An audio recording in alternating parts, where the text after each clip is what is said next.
Perdón, Alteridad y Política en Hannah Arendt y Paul Ricoeur, de las profesoras de la casa, que no necesitan presentación, igualmente las voy a presentar, Marcela Serpa y Mercedes Miralpey.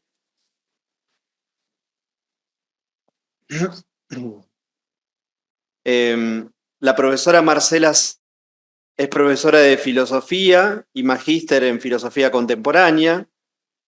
Ha participado como expositora en jornadas y congresos de filosofía. Ha formado parte de varios proyectos de investigación. Actualmente se desempeña en esta universidad como docente de las asignaturas de Historia de la Filosofía Moderna y es directora del proyecto de investigación denominado Historia, Memoria y Narración en Paul Ricoeur y Hannah Arendt. La profesora Mercedes Miralpey es licenciada en Filosofía de la Universidad Nacional de Salta, actual auxiliar docente en la Cátedra de Historia de la Filosofía Contemporánea en la Universidad Católica de Salta. Es auxiliar docente en la Cátedra de Introducción a Filosofía y de Filosofía de la Historia por la Universidad Nacional de Salta. Directora del Centro de Filosofía con Niños y Jóvenes dependiente de la Secretaría de Extensión de la Universidad Nacional de Salta. Ha participado en grupos de investigación en torno al pensamiento de Walter Benjamin y de Hannah Arendt y ha publicado artículos científicos en revistas nacionales e internacionales especializadas en filosofía política y contemporánea. Profesoras, con mucho gusto les damos la palabra. Muchas gracias. Buenos días. Espero que no estén cansados, No. todavía tengan neuronas para escuchar. Bueno, este trabajo forma parte de un proyecto de investigación que estamos llevando adelante con la profesora Miralpey, así que bueno, vamos a compartir una pequeña introducción. Yo voy a hablar de Paul Ricoeur y la profesora de Hannah Arendt. Perdón, Alteridad y Política en Arendt y Ricoeur, entonces el título. Ante la imprevisibilidad y la irreversibilidad de la acción, Hannah Arendt propone una reflexión en torno a la promesa y el perdón que permita iluminar la reflexión política en un mundo posttotalitario. Por su parte, Paul Ricoeur indaga cómo la hermenéutica de la traducción tiene relación con la poética del perdón. En este trabajo nos proponemos esclarecer la idea de perdón en estos dos autores, bajo la tesis de que en la reflexión de ambos, el perdón habilita un pensamiento acerca de la multiplicidad y la diferencia. Y por eso constituye un elemento esencial para la reflexión política contemporánea. Bien, entonces el primer subtítulo es alojar la alteridad. Para Ricoeur, tanto en el trabajo de la traducción como en el trabajo del perdón, subyace una filosofía de la alteridad. En ambos contactamos con el otro en tanto enigma, pero también riqueza. Traducir comporta una serie de aporías.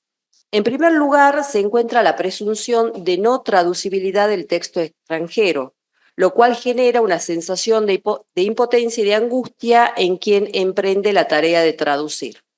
Dice Ricoeur, el texto extranjero se eleva como una masa inerte de resistencia a la traducción. En segundo lugar, se manifiesta el reconocimiento de que toda traducción nunca será una original, por lo que toma cuerpo el fantasma de que por ello la traducción será mala. Por otra parte, toda traducción es violencia contra la lengua materna, porque traducir implica explorar las posibilidades lingüísticas de la lengua propia, explotarlas al máximo. Esta se experimenta a sí misma como extranjera. Al traducir se introduce un extrañamiento en el interior de la lengua materna, que es experimentado como amenaza de lo extranjero en la propia identidad lingüística. Para Ricoeur, traducir no es restablecer la Babel perdida. No se trata de conquistar la diferencia para suprimirla, sino de un trabajo de aceptación de la diferencia. Hay toda una economía del duelo en la tarea de traducir. Hay que saber sobrellevar lo intraducible y renunciar al ideal de una traducción perfecta. Se puede decir de otros modos, se puede retraducir lo traducido. No hay criterios absolutos para una buena traducción. Toda traducción solo alcanza una equivalencia presunta, una equivalencia buscada sin identidad de sentidos. Traducir es un constante alejarse y aproximarse. Hay una distancia insuperable entre el texto original y el traducido, por lo que debe hacerse el duelo de la idea de ganancias sin pérdidas. Entonces, es en el reconocimiento y aceptación de esa distancia, de esa pérdida, que surge la felicidad de traducir. En el trabajo de traducción se experimenta la existencia de un otro exterior, tanto exterior como interior. La traducción implica una capacidad de cuestionamiento de la lengua materna, un trabajo de la lengua propia sobre sí misma, un trabajo de traducción interna que, cito Riquer, pone al desnudo los procedimientos cotidianos de una lengua viva, que abre pliegues en la propia lengua. Traducir es entonces, para Riquer, la experiencia de lo extranjero. Por ello, no comporta solo un problema intelectual, sino también ético. Una ética de la traducción implica una hospitalidad lingüística. Recibir en la propia casa la palabra del extranjero, dice Riquer. Y la hospitalidad lingüística es el modelo de otras formas de hospitalidad, religiosa, política, etc. Ahora bien, ¿qué relación podemos establecer entre la hermenéutica de la traducción y la poética del perdón en el pensamiento de Riquer? El perdón requiere del espíritu de la traducción en tanto implica acoger a un otro. El perdón escapa tanto al lenguaje argumentativo como al discurso de la justicia. Requiere el lenguaje del ágape. Es incluso un incógnito. Dice Riquer en su libro La memoria, la historia y el olvido que el perdón se relaciona con un doble enigma. El de la falta que paraliza el poder obrar del hombre capaz y la suspensión de esa incapacidad gracias al perdón. Así, en tanto la falta anula la capacidad de acción del hombre, el perdón se la restituye. Riquer señala que hay una ecuación del perdón. A la profundidad de la falta, la altura del perdón. Hay entonces una asimetría o disparidad vertical entre la petición de perdón y su otorgamiento. La asimetría es tal que al carácter imperdonable de un mal moral correspondería la imposibilidad del perdón. La profundidad de la falta nos colocaría entonces en el horizonte de lo imperdonable. Pero, y puede verse claramente aquí la raíz teológica del filósofo francés, como el perdón tiene relación con el amor, a la confesión de una falta corresponde el himno del perdón. Dice Riquer, el perdón salva el intervalo entre lo alto y lo bajo, entre lo altísimo del espíritu de perdón y el abismo de la culpabilidad. Riquer relaciona el perdón con el don, con la sobreabundancia. Por ello está fuera de la lógica mercantilista del intercambio en el que prima el interés o el cálculo. El perdón no es fácil ni imposible, es difícil. Difícil pedirlo y difícil otorgarlo, tomando la forma de una odisea. El perdón pone de manifiesto la inconclusión y el carácter problemático de toda empresa humana. Sin embargo, el acto de perdón no implica renunciar a la justicia.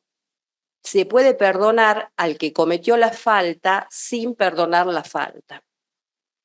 En el acto de perdonar acontece una desligadura del agente respecto de su acto, que permite perdonar al culpable sin dejar de condenar su mala acción. Perdonar significa reconocer que vales más que tus actos, dice Riquer. Pero perdonar no es promover la impunidad, no equivale a reemplazar la justicia, sobre todo cuando se trata de crímenes imprescriptibles. Y dado que debe hacerse justicia, los gestos de perdón no pueden constituirse en instituciones. El perdón no se relaciona con instituciones políticas que prometan perdón, sino con un espíritu de perdón que permite desligar a la gente de la falta de su acción y restituirle sus capacidades. Para Riquer, solo las víctimas pueden perdonar, no las instituciones, pues los representantes políticos no llegan a la raíz del sufrimiento.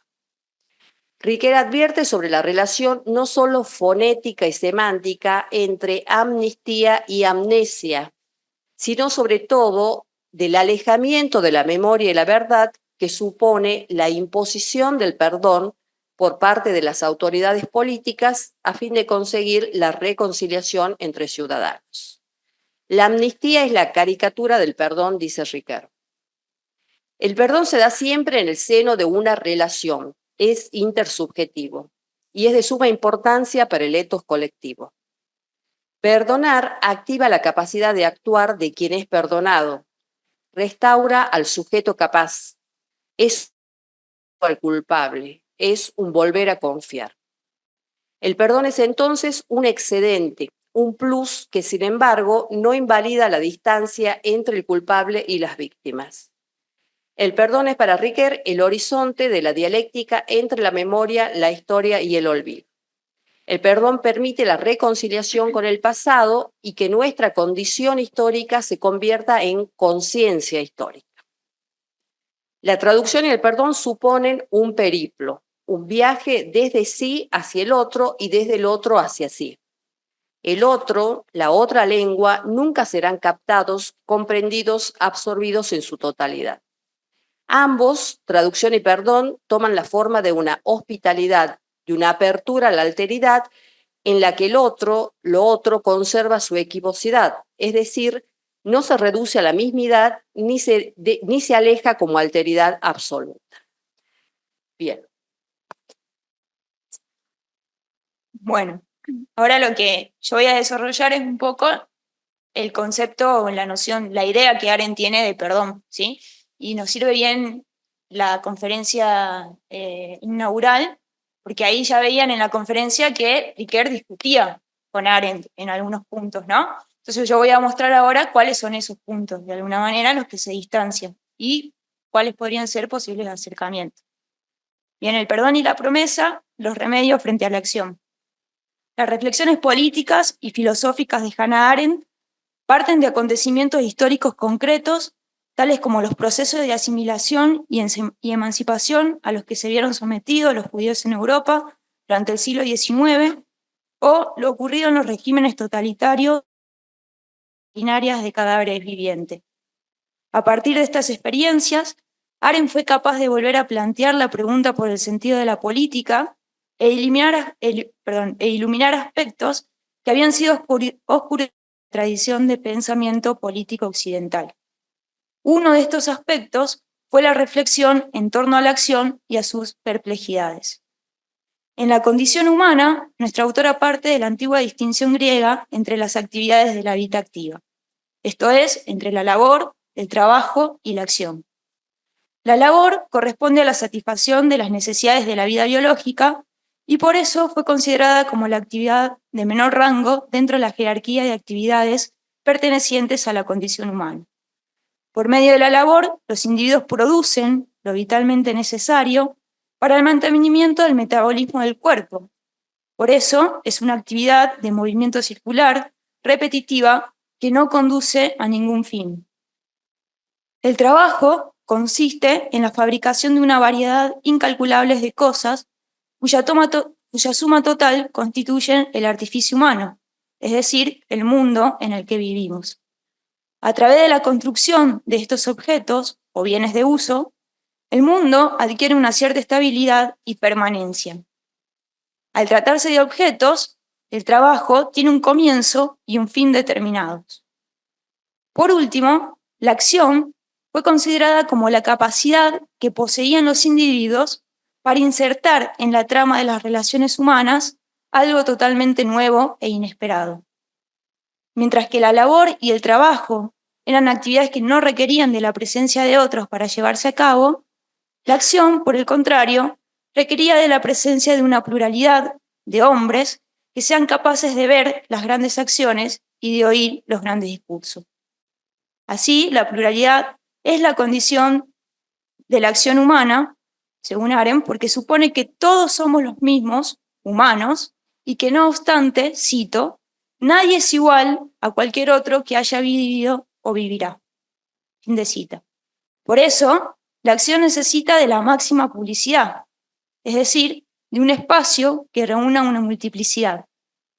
Ahora bien, el hecho de que la acción esté enraizada en la pluralidad es algo que resulta evidente en las palabras que se encuentran intrincadas en el verbo actuar. Al respecto, Arendt señala: a los verbos griegos, voy a pedir disculpas de antemano por la pronunciación del griego y latín, a los verbos griegos, argein, comenzar, guiar y finalmente conversar, y pratein, atravesar, realizar, acabar, corresponden los verbos latinos agere, poner en movimiento, guiar, y gerere, cuyo significado original es llevar. Parece como si cada acción estuviera dividida en dos partes: el comienzo, realizado por una sola persona, y el final, en el que se unen muchas para llevar y acabar la empresa, aportando su ayuda. Fin de cita. Nos parece interesante resaltar que si bien la acción comienza por la iniciativa de uno, solo concluye con la intervención y la ayuda de otros. En esto residen las perplejidades frente a la acción, pues sus efectos siempre van más allá de las propias intenciones de quien actúa. La acción, por lo tanto, es siempre imprevisible e irreversible. Y fueron esas dos características las que la tradición de pensamiento político occidental ha intentado obviar, sobre todo en la época moderna, mediante un reemplazo de la acción por la categoría de la fabricación. A partir de ese momento, los hombres ya no actúan, sino que hacen. Hacen la historia de la misma manera que hacen productos. Siguiendo a Arendt, la sustitución de los hombres de acción por el Homo faber ha producido un daño en el espacio de aparición y en el de la política. Por eso, resulta necesario volver a plantear la pregunta por el sentido de la acción y a la vez aplicar un remedio a su carácter imprevisible e irreversible: la imprevisibilidad de la acción y la promesa. La imposibilidad de predecir el resultado de nuestras acciones surge de una doble naturaleza: de la oscuridad del corazón humano, es decir, de la desconfianza de los humanos, que nunca pueden garantizar hoy quiénes serán mañanas, y B, cito a Arendt, de la imposibilidad de pronosticar las consecuencias de un acto en una comunidad de iguales en la que todo el mundo tiene la misma capacidad para actuar. Fin de cita. Mientras que lo primero corresponde al precio que los seres humanos deben pagar por la libertad, lo segundo es una exigencia propia del hecho de la pluralidad, de habitar junto a otros un mundo cuya realidad está garantizada por la presencia de todos. Ahora bien, aquí es donde la promesa actúa como remedio a esa imprevisibilidad de la acción. La función de la promesa es la de dominar esta doble oscuridad de los asuntos humanos a través de un contrato libre y mutuo que los individuos establecen cuando deciden actuar de manera conjunta. Mientras que el espacio de aparición reúne a la pluralidad de individuos, estos solo se mantienen juntos por la fuerza de la promesa. En este sentido, la capacidad de hacer promesa, dice Arendt, se despliega en dos momentos. Primero, en el diálogo que uno establece consigo mismo, en el pensamiento, donde el yo queda escindido en dos iguales. Es el primer encuentro con un otro, que es igual a mí, el daimon socrático, un acuerdo o un pacto conmigo mismo, en el que queda fundada la propia singularidad, el yo como uno y único. Al salir de la reflexión, en un segundo momento, se produce el encuentro con los otros, que, a pesar de no ser yo, es igual a mí, es decir, un ser humano libre. Ahora bien, Arendt sostiene que, cito, solo podemos soportar el carácter imprevisible de los otros, es decir, su libertad, si nosotros, por lo menos, podemos fiarnos de nosotros mismos. Esto se realiza en la promesa y en el mantener promesas. Fin de cita. En otras palabras, en el reconocimiento del otro como un igual a mí, acepto su capacidad para la reflexión y el juicio. Reconozco su singularidad más propia y confío en que también él ha hecho un ejercicio propio de reflexión. Cito, sin esta fiabilidad que solo el hombre hecho uno puede experimentar en el intercambio con los demás, el mundo de los hombres es simplemente un caos. En la política se trata de dejar en su puesto ese caos en sus rasgos esenciales, pues no hay otra garantía de la libertad, y de dejar que todo orden brote del hacerse uno del individuo consigo mismo en el encuentro con el otro, confiando por demás en que cada uno, en el hacerse uno, tenga en sí aquel mínimo de fiabilidad sin el cual estaría perdido. Fin de cita. Ya termino. La irreversibilidad de la acción y el perdón. La facultad de perdonar permite liberar a las personas de las consecuencias de sus actos y con ello recuperar su capacidad para actuar. Ahí podríamos decir que hay un punto de encuentro con lo que veíamos. Arendt señala que el descubridor del papel del perdón en el mundo de los asuntos humanos fue Jesús de Nazaret. Según nuestra autora, el perdón no estaría fundamentalmente relacionado con el mensaje religioso de Cristo, sino con las experiencias en la pequeña comunidad de sus seguidores inclinadas a desafiar a las autoridades públicas de Israel. En ellas habría sido decisivo el hecho de que Jesús sostuviese en contra de los fariseos no ser cierto que solo Dios tenga el poder de perdonar y que por lo tanto este poder no deriva de él, sino que corresponde a un movimiento que surge de la relación recíproca entre los individuos. Cito, en el Evangelio el hombre no perdona porque Dios perdona y él ha de hacerlo a sí mismo, sino que si cada uno perdonara de todo corazón, Dios lo hará igualmente. Fin de cita. Arendt señala que la insistencia de Jesús en relación al perdonar procede claramente de que no saben lo que hacen. Y esto no hace referencia al pecado o al mal voluntariamente deseado. El perdón exonera a los hombres de aquellos males que han sido cometidos sin saberlo. Cito, solo mediante esta mutua exoneración de los que han hecho, los hombres siguen siendo agentes libres. Solo por la constante determinación de cambiar de opinión y comenzar otra vez, se le confía un poder tan grande como es el de iniciar algo nuevo. Ahora es donde vemos la diferencia con Ricoeur, ¿sí? Porque hasta acá el poder volvería a conferir la capacidad para actuar. Ahora, ¿qué se puede perdonar? ¿Sí? Ahora bien, frente a los crímenes cometidos en los campos de concentración, ¿es posible el perdón? ¿Se puede perdonar a Adolf Eichmann? La respuesta arendtiana a estos interrogantes es no, por dos motivos centrales.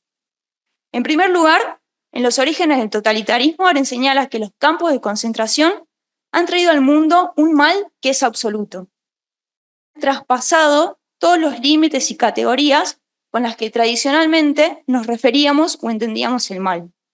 Por eso, este mal no puede ser perdonado, pero tampoco castigado, ya que ningún castigo sería proporcional a los crímenes cometidos.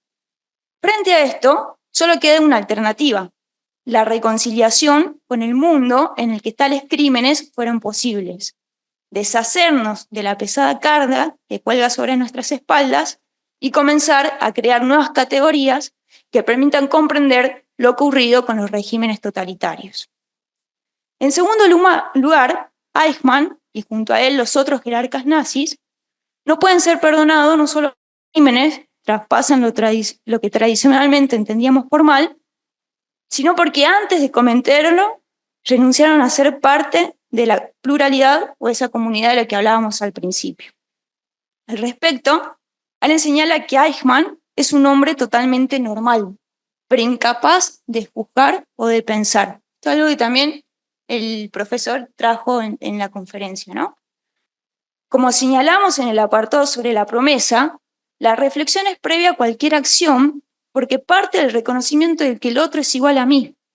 Al renunciar voluntariamente a su capacidad de pensar, Eichmann no puede reconocer la dignidad humana de la otredad y por eso se ubica fuera de los asuntos humanos y por eso es culpable.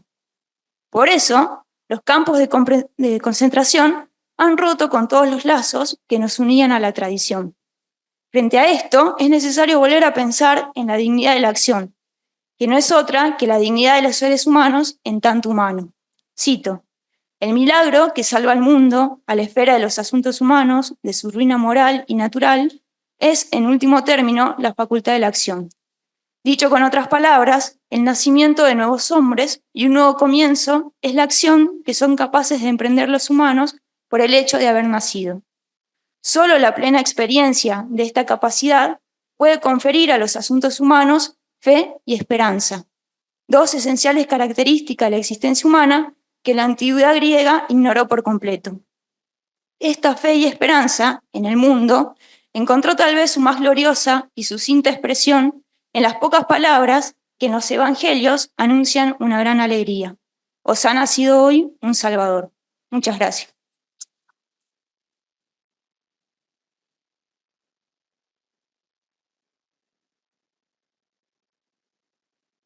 Bien. Bueno, ¿Están con Arendt o están con Rickert? las dos cosas. Elijan. Bueno, muchas gracias ambas por la exposición. Mercedes, sos vos, ¿no? Sí. Bueno, Mercedes, te quería consultar, o hacer algún comentario, quizás antes sale la pregunta también un poco. Por la cuestión esta del mal absoluto, me suena mucho al tema del mal radical de Kant, ¿no? En la religión, en los límites de la razón. Al respecto, el teólogo británico John Milbank toma este tema y él dice, bueno, o sea, si hay un mal absoluto, entonces de algún modo estamos ontologizando el mal, ¿no? En ese caso estaríamos en un dualismo ontológico, casi mítico, podríamos remontarnos a mitos sumerios, ¿no? o caldeos, el dios bueno y el dios malo. Eso es un problema porque si existe un mal como tal, a nivel trascendental, digamos, imperdonable, entonces significaría que existen hechos pasados que ya están clausurados, que tienen de algún modo un sentido desde sí. Esto es un poco el planteo de Milbank, ¿no? Si tienen un sentido desde sí, entonces yo, como en tanto en mi presente, no soy un intérprete del hecho, porque el hecho ya está clausurado. En ese caso, perdonar, la única manera de perdonar un hecho que ya cobra sentido desde sí y que está clausurado, sería el olvido. Y entonces aquí caemos en una aporía, porque si olvido no puedo perdonar, porque ya no me acuerdo. No hay nada que perdonar cuando se olvida. Bueno, no sé cómo lo ves vos, qué diría Arendt al respecto. La posición de Milbank es más en la línea de agustiniana, digamos que la memoria en un sentido nos permite incluso redimir, por más absolutos que nos parezcan. Uno tiene, emocionalmente quieren darle, exonerarnos de eso, eso no soy yo, incluso las derivas psicológicas que puede tener, ¿no? Ese mal no somos nosotros los humanos, eso lo hicieron gente muy monstruosa, lo hizo el diablo, gente que no soy yo. La posibilidad de redención y de que no vuelva a ocurrir requeriría, para Milbank, decir, no, ese mal aún desde suyo es, de suyo digo, solamente perdonable. Obviamente, la tradición cristiana que va a decir, para que un pecado sea perdonable, requiere reconocimiento de la culpa, confesión, dolor de los pecados y reparación, ¿no? En el caso de un dolor que parece absoluto, el momento de reparación parecería que no es posible. Pero bueno, lo dejo ahí como planteado, a ver cómo lo ves vos. Bien, bueno, muchas gracias por la intervención. En los orígenes del totalitarismo, Arendt específicamente habla de mal radical, ¿no? Tomando a Kant. Y después cuando está en el proceso Eichmann, ya en 1965, decide cambiar el concepto, no utilizar como radical, porque ahí aparece el concepto de la banalidad del mal, ¿no es cierto? Entonces decide cambiar eso y empieza a utilizar como la idea esta de que los campos de concentración han traído un mal absoluto, pero en el sentido este de un gran mal, ¿no? ¿Por qué? Porque radical para Arendt hacía referencia podía hacer referencia a dos cosas, como a la raíz o a la idea esta de profundidad, ¿no? Y ella veía que eso no podía explicar este carácter de que es propio de los fenómenos totalitarios de absoluto, en el sentido de que ha reinado durante todo un periodo, digamos, ¿no? Entonces lo utiliza en ese sentido, no como un mal ontológico, de hecho lo aclara, no ontologiza el mal, digamos, sino que lo aclara en los orígenes del totalitarismo, dice, así como no existe un mal radical, tampoco podría existir un mal absoluto en ese sentido de ontologizante. Lo utiliza solamente como para describir el horror de los campos de concentración, ¿no? Por otro lado, sí es cierto que Arendt cree que eso cometido con los campos que ocurrió en los campos de concentración rompió con todas nuestras categorías políticas para explicar formas de gobiernos, por ejemplo. Por eso el fenómeno totalitario sería un fenómeno singular y sin precedente. Y también nuestros patrones de juicio moral. Entonces, no podemos juzgar, hay un impedimento para juzgar esos crímenes. Entonces, ¿qué dice Arendt? Una cosa es no poder juzgarlos, pero hay que ensayar un ejercicio de comprensión que permita llevar a juicio a esos crímenes cometidos en los campos, ¿no? Y ahí es donde la comprensión, o sea, no es la reconciliación, eso me pareció interesante, no es la reconciliación o el perdón de lo que ocurrió, sino el volver a tomar la iniciativa, ¿no? Pero Arendt va a relacionar mucho la idea de acción y del perdón con la idea de actuar, ¿no? Y es tomar la iniciativa. Entonces, el ejercicio de comprensión lo que nos habilita es reconciliarnos con el mundo, no con los actos ni con los criminales, reconciliarnos con el mundo, en donde eso fue posible, y a partir de ahí empezar de nuevo, creando categorías que permitan dar cuenta de lo que pasó, ¿no? Arendt dice, para que algo sea soportable, en ese sentido nos podamos, sí, soportable en el sentido de superado, es necesario narrar una historia, ¿no? Entonces, bajo ningún punto estaría la idea del olvido, ¿no? De que hay que olvidar. Justamente en una carta, en una respuesta a Eric Voegelin, le contesta, es difícil escribir sobre el totalitarismo porque uno quisiera borrarlo, ¿no? No tener que contar una historia sobre eso. Y sin embargo hay que contarlo, pero la manera es cómo lo contamos, ¿no? No sé si... Sí, sí, sí, sí, sí, sí. Sí, sí, sí. Mercedes, gracias. Marcela, gracias. Una pregunta para cada una. Ya ha estado Mercedes respondiéndola mientras te escuchaba en esta última parte, cuando hablabas que pensar nuevas categorías, que decías, no, ya dijiste algo de la narración. Entonces, desde tu estudio que estás haciendo, ¿qué otras categorías podrían ser? O en cuáles se podría pensar, ¿no? Esas por un lado, porque vos decías que Eichmann renuncia a esto del ejercicio del pensamiento, ¿no? Y por eso es que renuncia a esto de comunidad, si se quiere, ¿no? Entonces, bueno, en ese contexto, ¿qué categorías se podrían plantear hoy, ¿no? Una. Y para Marcela, vos hablabas de esto de que la institución no puede perdonar, o sea, también si podrías decir algo más de eso, de que por qué la institución no podría, ¿no? Gracias. Bueno, lo que dice Riquet es que los políticos, las instituciones políticas no llegan a la raíz del mal, del sufrimiento. Entonces, quienes pueden perdonar son las víctimas, el que ha sufrido, no una institución que decide imponer el perdón. Ese no sería un verdadero perdón, sino aquel que sufrió. Ahora, una cosa es pedir perdón y otra es otorgarlo. El que ha sido ofendido puede no otorgarlo también al perdón. Entonces, es como que la institución no tiene que tomar el lugar de la verdadera víctima e imponer un perdón.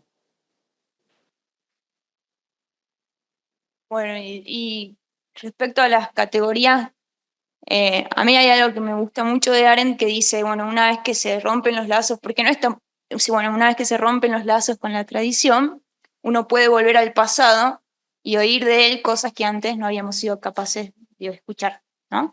Y creo que es un poco la experiencia que ella hace con el mundo griego, por ejemplo, lo que ella trae es volver a pensar la categoría de acción, ¿no? Que es una categoría con la que siempre nos movemos, pero se trata de volver a esa experiencia donde esa tenía un significado específico y ver ahí qué era lo que estaba en juego, ¿no? Entonces me parece que un poco también podríamos como hacer ese ejercicio, ¿no? Primero el reconocimiento de la singularidad de nuestro presente y digamos, ayudarnos del pasado, sabiendo esto, digamos, de que no hay, no debemos cargar con el peso de nuestra tradición para poder escuchar de él cosas nuevas, digamos. Y que eso, si hay algún acontecimiento que en ese sentido pueda ser iluminador. Buenos, Última pregunta. gracias por la oportunidad. Incluso. Muchas gracias, profesoras Serpa y Mirapeix, por la ponencia. Me interesa mucho y mi pregunta es justamente por el interés y también por una inquietación bastante actual sobre esta temática. Bueno, hace algunos meses el presidente de Brasil, Lula, hizo un pronunciamiento criticando la situación de Israel en Gaza. Y ello no hizo propiamente una comparación de equivalencia, pero él criticó diciendo que cómo puede un país que pasó, los judíos que están en Israel, que pasó por un pasado traumático del holocausto, de los campos de concentración, hacer algo tan deshumano en Gaza. Y se criticaron mucho a él, lo llamaron de antisemita porque no se puede hablar de holocausto en este nivel, etcétera, etcétera. Bueno, mi pregunta o reflexión sería, ¿el holocausto aún es hoy un mal absoluto o un tabú? ¿Qué es el holocausto hoy, especialmente para los judíos o la comunidad internacional? ¿Falta a los judíos de reconciliar con el mundo o el holocausto se cambió en una arma discursiva? De hecho, ¿no? Sería mi pregunta a partir de este ejemplo. Muchas gracias.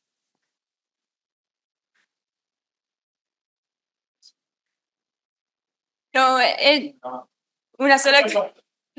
No, la verdad. ¿Vamos a comer? Sí, bueno. A la pizza. Son re difíciles las preguntas y no tengo respuesta tampoco y ya me están apurando para comer. No, mentira. No, yo creo que hay algo que también Aren ve muy tempranamente, que los judíos tienen que poder comprender su propia historia. Que eso no, según Aren, no ha pasado, porque siempre ha sido la historia en que han narrado otros acerca de los judíos.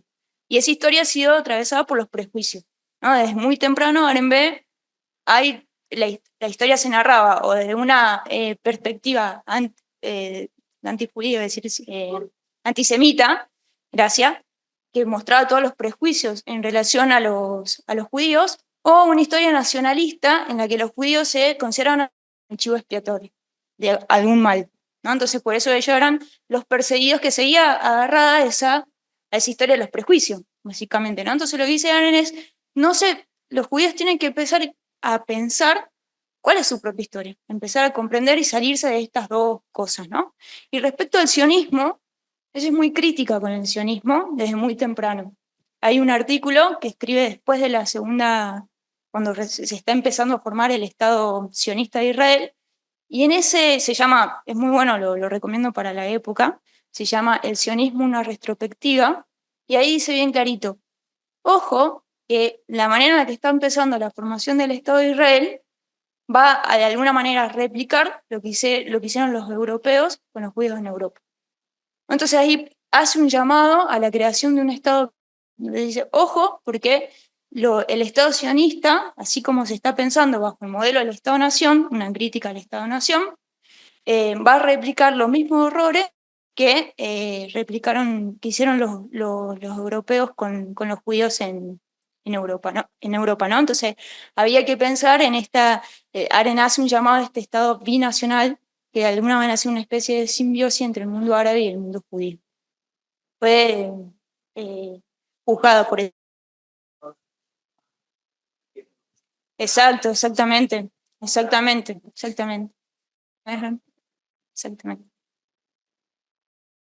Muy bien, bueno, muy buenas las preguntas.